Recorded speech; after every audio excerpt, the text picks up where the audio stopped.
નમસ્કાર મારા વાલા વિદ્યાર્થી મિત્રો, વિકાસ પરીક્ષાલક્ષી અસાઇનમેન્ટ પ્રથમ પરીક્ષા 2025 ધોરણ 10નું બેઝિક ગણિત એના વિભાગ એની વિડીયો અગાઉ આપણે બનાવી ચૂક્યા છીએ. આજે આપણે આ વિભાગ બી એનો જે કાંઈ દાખલાઓ છે, જે કાંઈ પ્રશ્નો છે એની સંપૂર્ણ માહિતી છે એ આપવાની છે.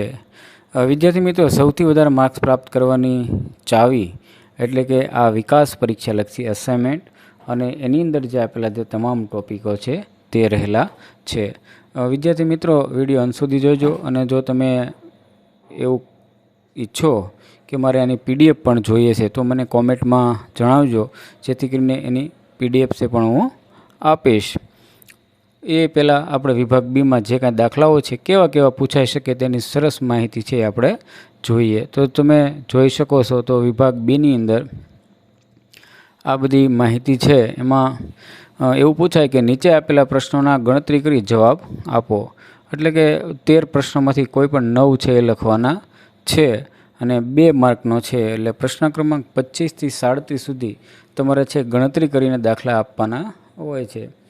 તો વિદ્યાર્થી મિત્રો, પ્રકરણ 1માંથી કેવા દાખલા પૂછાય છે તેની માહિતી અહીં રહેલી છે.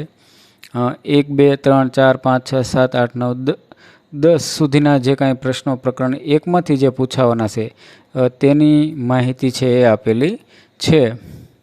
તમારે ગણતરી કરવાની છે. આ રીતના દાખલાઓ છે આવી શકે. અને જવાબ છે મિત્રો અહીં આપેલો છે કે આ દાખલાનો જવાબ તમે ગણતરી કરો તો આ મુજબ છે આવવો જોઈએ.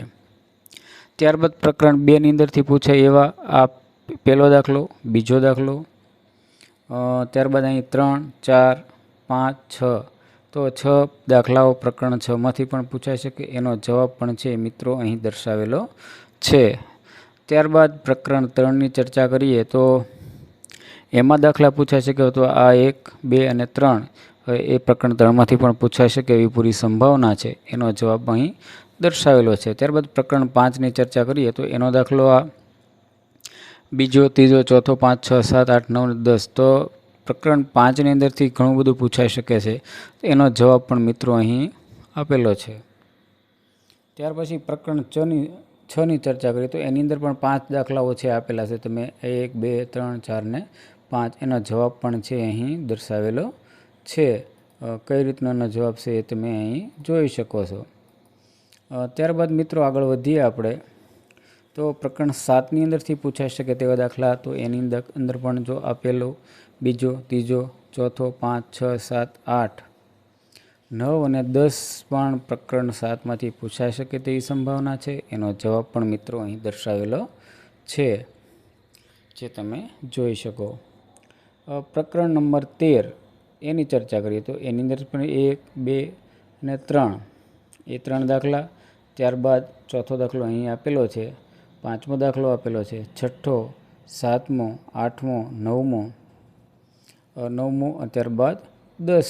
આ 10 ક્રમ આપેલા છે. 10ના જવાબ મિત્રો અહીં તમે ગણતરી કરશો ત્યારે એનો જવાબ છે આ મુજબ છે આવતો હોય છે. 14મા પ્રકરણની ચર્ચા કરીએ તો એમાં પણ 1, 2, 3 આ ચોથો અને 5મો આ 5 દાખલા પ્રકરણ 14માંથી છે પણ પૂછાવાના છે.